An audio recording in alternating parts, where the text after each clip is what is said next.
Seated, please. Trying. Mr. James, are we good? We're good, all right.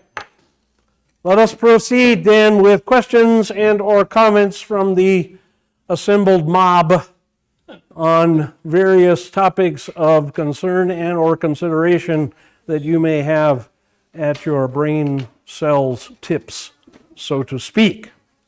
Anybody? Yes, sir, Mr. Kurt.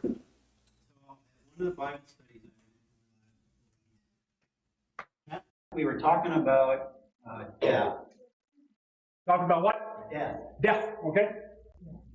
And he was saying that not only is your soul you, Yeah, but so is your body. right, It disintegrates. right. How? I don't understand how that can be. Your body basically disappears. Right. How can your body still be you? And he was trying to say that not only are you in heaven, Mm-hmm. but you're there too. Well, that's true. I missed it, Pastor. What did you say? He's saying, Just the last part. well, The last part is what is you? Is your body you or is your soul you? They're both you. And it doesn't matter the condition of your body, it's not annihilated. It's not annihilated in the sense that as you would think of annihilation, right? You know, they have a saying, right, in science that matter can neither be created nor destroyed, right? Okay. So the only thing you can do with matter is change its state. Okay? So your matter that makes up you is not annihilated. It's not destroyed. It may be, part and parcel of shark fin, or it may be part and parcel of a rock, or a part and parcel of a brick fence, for that matter.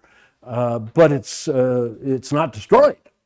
And so the things that make up you as a body are still around. They're still in the universe and can be reconstructed by the power of God on Judgment Day, on the last day. And so that remains you, wherever it is, however it's dispersed, or wherever it happens to end up, it's still you, yeah. It's still you. I agree with that. I agree with that. The reason I think that cremation, for example, is no longer frowned upon in the Christian church, even in the Roman church, is because we understand this now.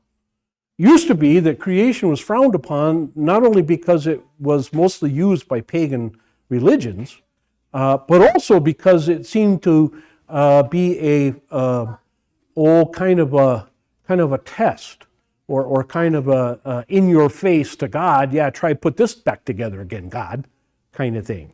But since we have found out about atomic letter numbers and that kind of thing, and we have discovered that matter cannot be created nor destroyed.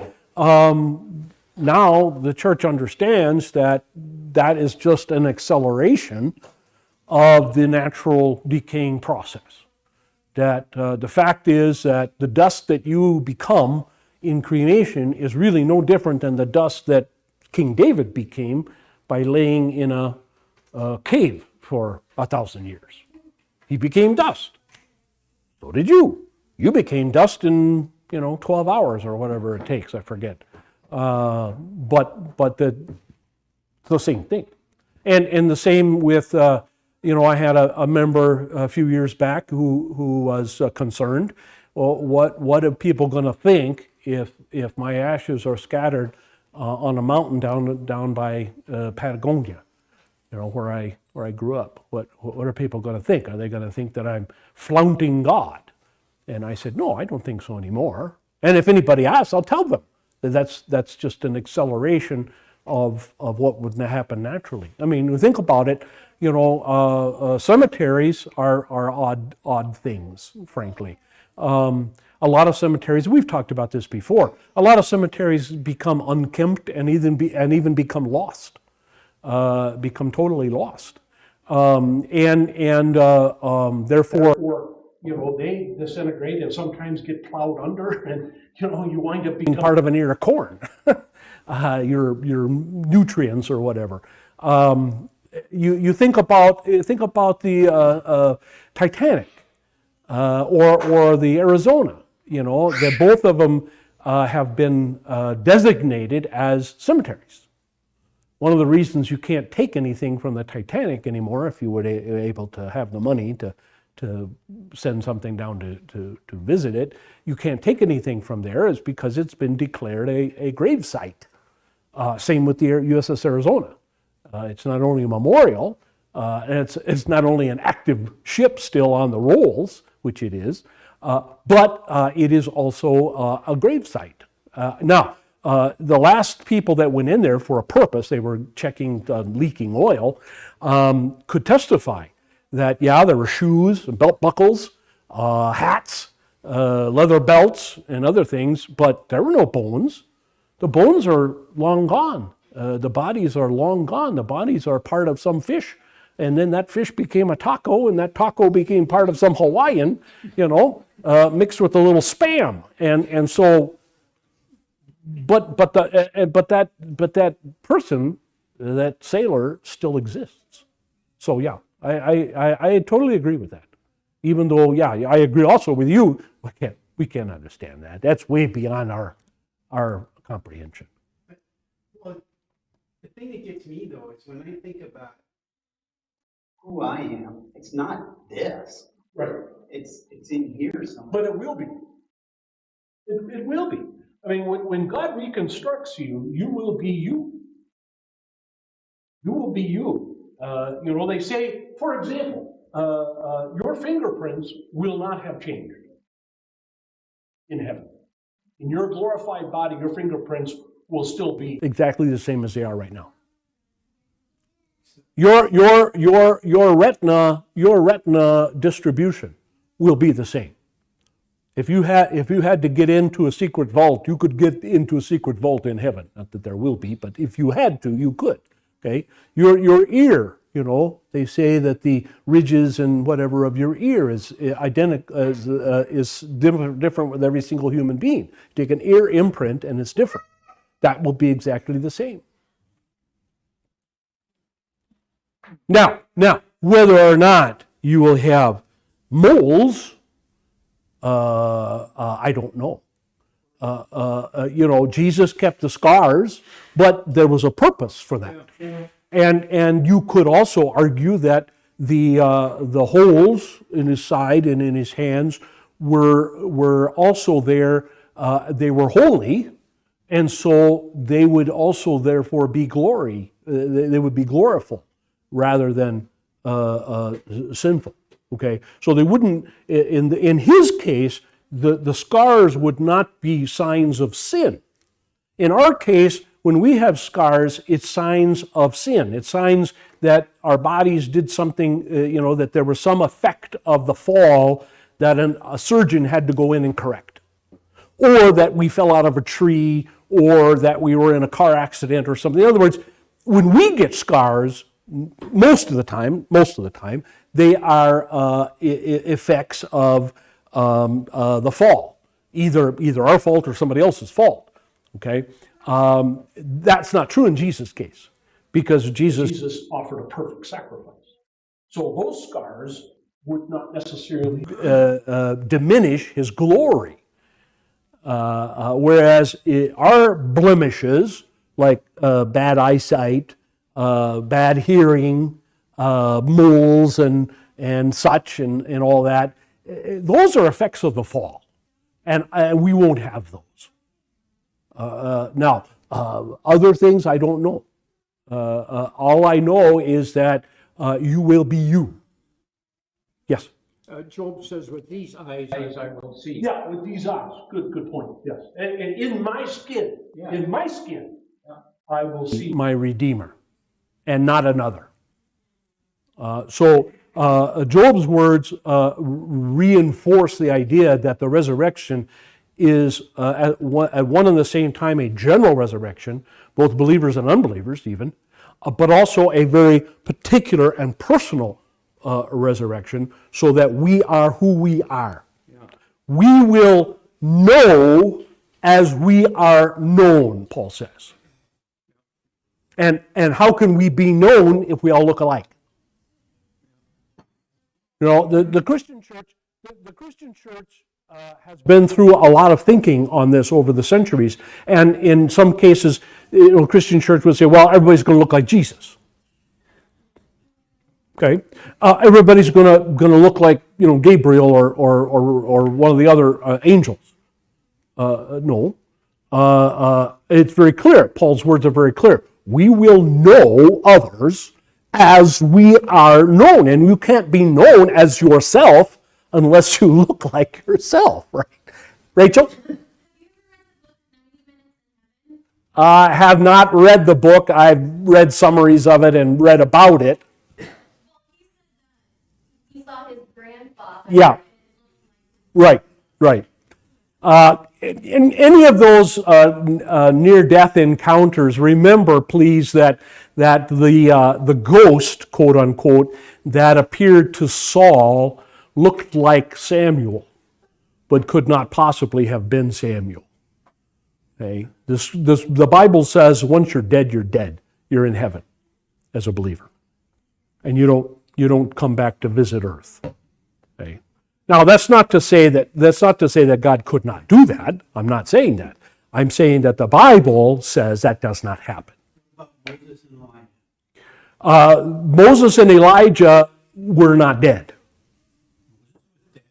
Well, if you read kind of between the lines in Jude, in the book of Jude, and if you take for fact what the rest of our version that we have of the book of Enoch, then Moses' body was retrieved by God and reunited with his soul. And that's how Moses and Elijah could appear. They weren't dead. I'm not saying that's a statement of faith. In other words, it's not part of our confession of faith. We have to believe that or else. But I think that is a very scriptural conclusion, that the battle over Moses' body between Satan and Michael, which I think you can say is Christ, was won obviously by Christ, and that means Christ took the body. Well, if Christ took the body and took it, let's say, to heaven, then Moses' body and soul are together. Now, again, I'm not going to make a confessional point out of it, but this has been the conclusion of an awful lot of people. So that's the answer to that question.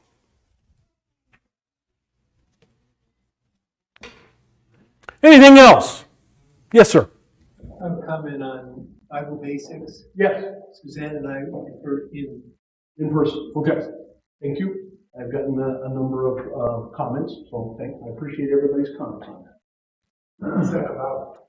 Bible Basics, the Saturday class. What about it? Whether we're going to do it in person or not. I hope so. Well, thank you for that comment, Harry. I hope so. All in person.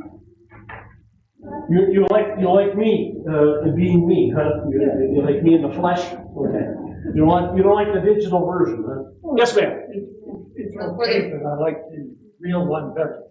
The Yes, ma'am. Bible basics, I like the in-person being live streamed so that those of us who can't be here in person, I but I see. don't want it podcast.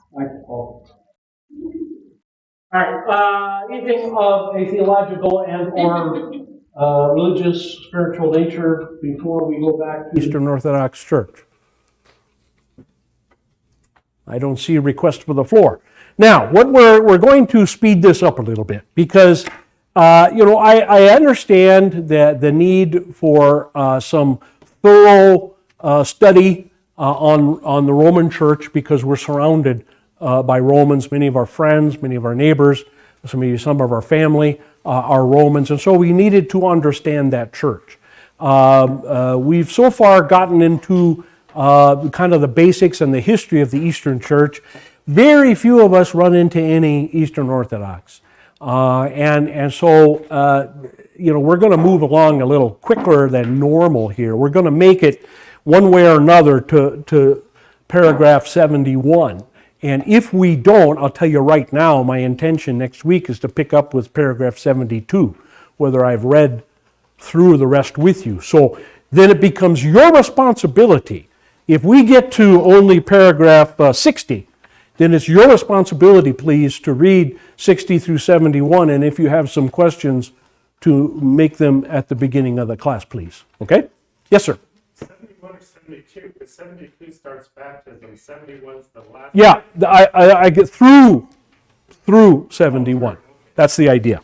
Okay, so we're looking now at various teachings of the church and how they compare to the Roman church, to the ancient Christian church, and to our church, of course.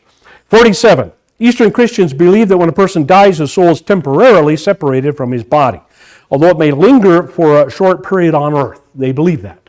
So the Eastern Church would say that there is a short period of time, they don't know how long, that the soul may hang around before it enters heaven. It is ultimately escorted either to heaven or hell, of which there are numerous levels, followed by the temporary judgment. And that is a personal, individual judgment as opposed to a general last judgment. So they do have levels in heaven and hell. As far as that goes, so do Protestants. The Lutherans also believe that there are levels of glory and levels of damnation. Why? Well, very simple. Jesus said, it will be worse for you, Capernaum and Bethsaida, where Jesus had his headquarters in the Galilean ministry, than it will be for Tyre and Sidon, pagan cities. So obviously, if Jesus uses the terminology that some things, that some will suffer worse in hell than others, that obviously tells us there'll be levels in hell. Still not any place you want to be, but there will be levels. The Eastern Church does not believe in purgatory. Good for them. So that's one thing that's one thing that grew up only in the western side of the church. The soul's experience of either of these states, that is heaven or hell, is only a foretaste, being experienced only by the soul until the final judgment, when the soul and body will be reunited. They believe that the state of the soul in hell can be changed by the love and prayers of the righteous up until the last judgment. So while they don't believe in purgatory, they will believe that perhaps you can make it from one place to the other. For this reason, the church offers special prayers for the dead on the 3rd, 9th, 40th, and 1-year anniversary of the death of a Christian. There are also several days throughout the year that are set aside for general commemoration of all the departed. So they have more than one All Saints' Day. These days usually fall on a Saturday, since it was on a Saturday that Christ lay in the tomb. In some Eastern Orthodox places and parishes, every Saturday is set aside for the remembrance of the departed. And so there will be maybe a Mass at the church, and the people can, then you can participate in prayers for these departed and so on. Eastern Christians are not dispensationalists, okay? Remember from back when we studied millennialism a couple years ago, dispensationalists look at the earth, at the history of the world in various periods called dispensations. And the last dispensation is the millennium, the 1,000-year reign of Christ on the earth. And therefore, they don't believe that. And neither does the Bible teach that either, for that matter. But the millennialists, which are usually your Baptist types, Church of Christ, Church of God, Nazarenes, Assemblies of God, so on and so forth. Say, Patrick, Yes? she keeps asking me about that. It's just, how do you explain that? It says in the Bible there's going to be 1,000 years. And we know- A thousand just means a real long time. That's all it means. Just means a real long time. Period. That's all it means. Nothing else. Nothing else. And they are therefore amillennialists. A is a prefix meaning non. Okay, but when you're talking about millennialism, usually use the term prefix a rather than non for some reason. In their eschatology, believing that the 1,000 years spoken of in biblical prophecy refers to the entire New Testament period of time, which exactly it does. Yes, that's what it appears. Whatever time between Pentecost or the resurrection, it depends on. You can use either one. It's fine. They happened within weeks of each other, so it doesn't matter. But from resurrection and or Pentecost to the last day, that is the 1,000 years. Period.